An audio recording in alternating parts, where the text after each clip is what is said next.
Tonight, a 39-year-old gun instructor is dead after being shot and killed with an Uzi that was manned by a 9-year-old girl. Her parents gave her the green light to fire the gun, and so did the government. But should there be an age limit on who can operate a firearm? Also tonight, the governor's race in New York. Governor Cuomo far ahead in the polls, but he's not getting any love from the New York Times. And again, neither is his primary challenger, Zephyr Teachout. Is it a slap in the face to the governor? And if so, does he deserve it? Plus, Mayor Bill de Blasio's approval rating remains steady, including among African-American voters, but voters aren't showing the same kind of love for New York City's top cop, especially after the death of Eric Garner. Good evening and welcome to RFL. I'm Andrew Whitman, in tonight for Richard French, and thanks for joining us. We begin tonight with the New York gubernatorial race, where Governor Andrew Cuomo getting something of a slap on the wrist, or perhaps a slap in the face from the New York Times. Governor's Democratic challenger, Fordham law professor Zephyr Teachout, getting something similar. Neither of them getting the endorsement from the paper. The New York Times editorial board says it's not giving the governor its blessing because they think he dropped the ball when he dropped the Moreland Commission. That's Cuomo's anti-corruption commission that was designed to clean up Albany. The Times says, quote, "The state government remains as subservient to big money as ever, and Mr. Cuomo resisted and even shut down opportunities to fix it." And despite agreeing with some of Teachout's political positions, the Times says it's not endorsing her either. The article says Teachout's description of Mr. Cuomo as part of a broken system where public servants just end up serving the wealthy is, in their words, exactly on point. Continues to say, but we decline to endorse her because she's not shown the breadth and interests and experience needed to govern a big and diverse state. We've got a terrific panel tonight. They know New York and they know politics and they know how to talk. Brad Gersman is here. He is a political consultant and a founding partner of Gotham Government Relations. Welcome. Dominic Carter, as always, with us, political journalist and author. And here's Tom Doherty, Republican strategist, partner at Mercury, and a former advisor to New York Governor George Pataki. Endorsements are endorsements. There are no endorsements coming from the Times, at least in the Democratic primary. Take that for what you will. I'm curious your thoughts about Cuomo's Rose Garden strategy so far in dealing with the Democratic primary. Has he dropped the ball and in sort of leaving a vacuum for Zephyr Teachout? She's getting all the headlines over the last couple of weeks. Is he hurting himself? At least when it comes to the public? You're already grinning from ear to ear, Tom. Well, I find this, I've had this debate on Twitter where I've been attacked all over lately because this is politics 101. The last poll that came out, 88% of New Yorkers had no idea who she is. So if you're the governor of the state of New York with a fairly substantial lead in both the Democratic primary, although they haven't tested that, I sense that it is, and also in the general election, why are you going to elevate anybody to your level, which a debate does? I think it's politics 101. To the Times point is that the New York Times is irrelevant in terms of endorsements except in two places: the Upper East Side and the Upper West Side, and more importantly in a borough president's race, a city council race, a Senate or Assembly race in Manhattan. Beyond that, it's meaningless. I have to leave because I agree with Tom, and that's the end of the show right now.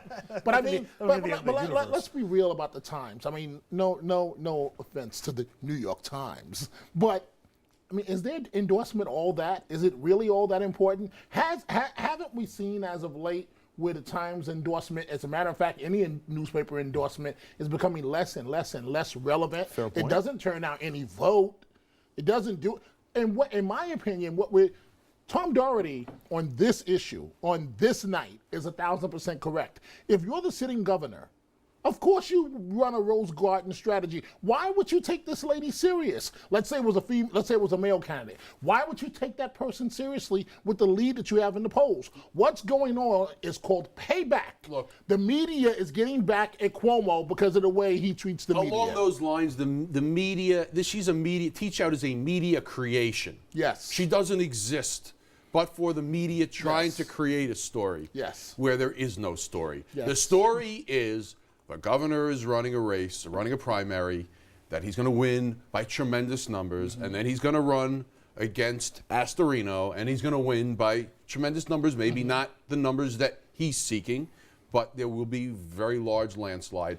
And at the end of the day, the media's trying to create some kind of race here out of no race. Well, but on that line, I mean, the media abhors a vacuum. And when's the last time you saw a headline from Governor Cuomo?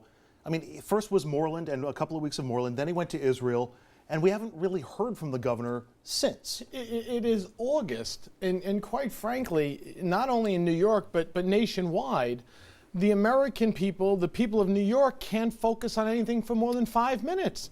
So if you're the governor, this is a political campaign now.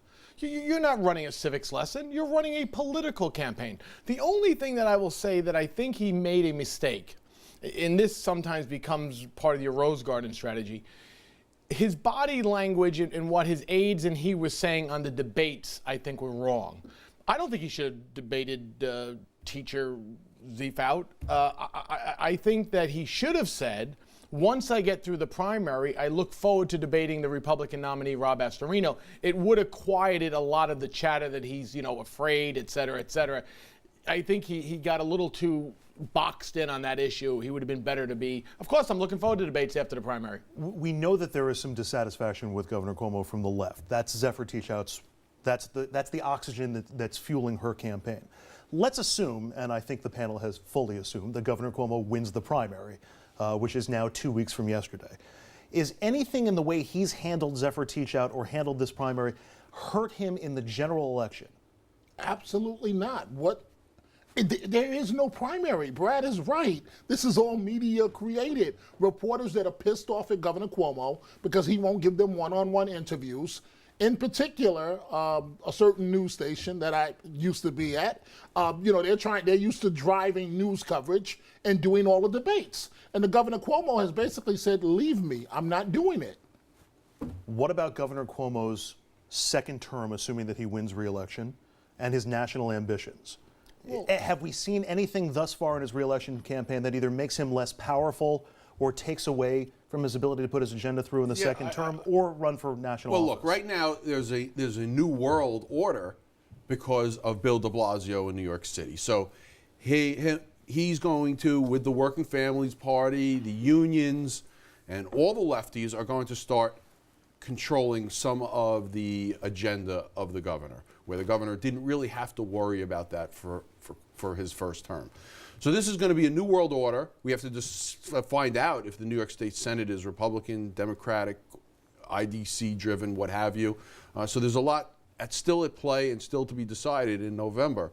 But without question, there's a new world order. De Blasio is really somebody who is a very important player in this chess match. And I don't know how it's going to fare for the governor. And as far as presidency is concerned, I mean, I don't know. That's just too hard to think of right now. Look, the New World Order ends on Election Day in November. The governor is the most powerful position and one of the most powerful political positions in the entire country. And I've always heard these, when Pataki took office, we had to deal with Giuliani. Well, no, Giuliani had to deal with Pataki. That's the way it is when you're governor. The governor controls the purse strings. The executive power you have is immense. Bill de Blasio needs Andrew Cuomo. I mean, so hopefully for both of them, there's a working relationship there. But make no mistake, the governor runs policy in New York. But Tommy, the one thing is that you have the governor who cares very much about his approval rating, cares very much about having the Democratic base on his side.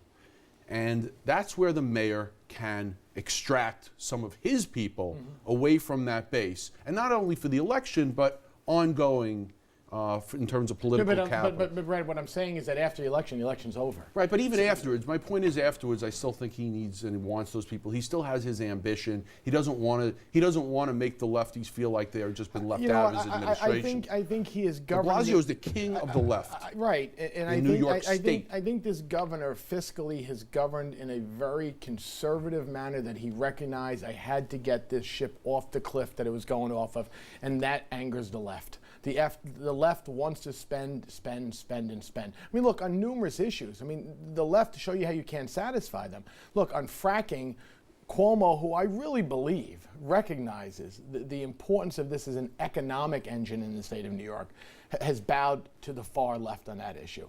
On gay marriage, he delivered a huge, piece of very good legislation. On medical marijuana, on guns issue. I mean, look, it just shows you that the left and that wing of your party is so far out there. I like that. Well, it's your party is so far out there that there's no. Look, there's we're no only hope talking for about them. New York, so Right.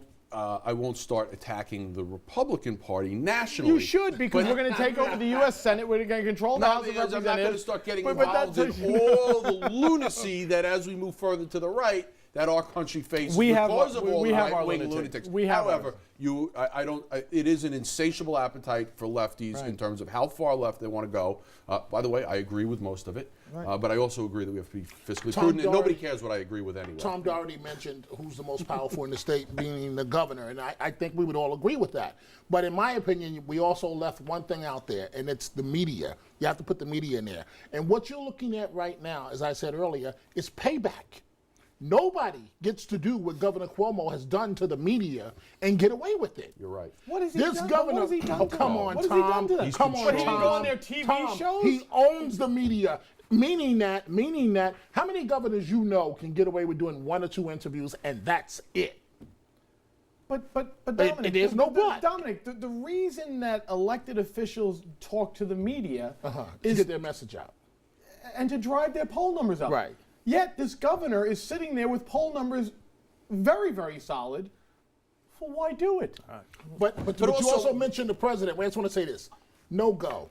Andrew Cuomo is not a serious presidential candidate. As long as Hillary Clinton, I don't care what they tell you, as long as Hillary Clinton is alive, that is the only Democratic candidate I'm just that's not sure if going Andrew forward. Cuomo knows that. Or he knows, he it, knows trust me. that. I mean, he knows it. Hillary's Trust the me. nominee. By the way, it's a 2020 She 2020 is the deal nominee. for Cuomo. But you know what? It's not the 2020? governor's. Yeah. Wouldn't that be re-election for Hillary?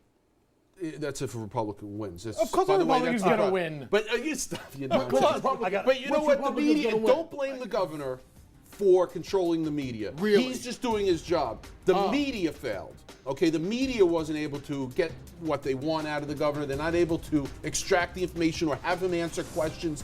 He doesn't have to unless we have a strong enough media to make it happen. And the governor's been powerful enough to avoid it. Music's playing. I got to go to a break. Coming up, a gun instructor dead after being shot and killed by a 9-year-old girl armed with an Uzi. Was she too young to be firing the gun in the first place? And should there be an age limit on the books? And up next, new numbers show Mayor Bill de Blasio's approval rating remains steady among New York City voters, even after the death of Eric Garner. But Commissioner Bratton's numbers, they have taken a dip. We'll look into those numbers next.